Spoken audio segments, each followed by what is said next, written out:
High বন্ধুরা, এখন একটু যাচ্ছি বান্ধবীর দাদার বার্থডে আছে আজকে, তো সেখানে যাচ্ছি।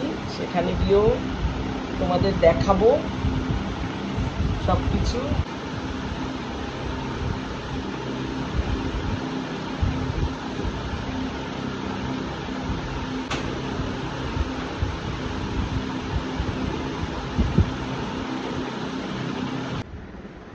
চুলটা এইভাবে ভালো লাগছে না, একটু ক্লিপ আসবে। সামনে চুল কেটেছিলাম, চুলগুলো না বড় হয়ে গেছে।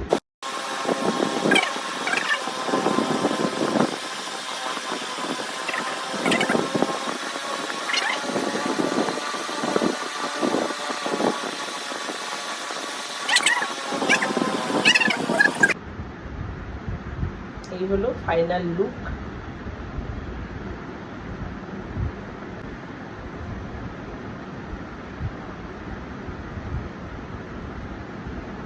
ও, মাথায় একটা ক্লিপ দেওয়া হয়নি। তাহলে চলো বান্ধবীর বাড়ি গিয়ে পরের ভিডিওগুলো আবার কেমন লাগছে জানিও একবার।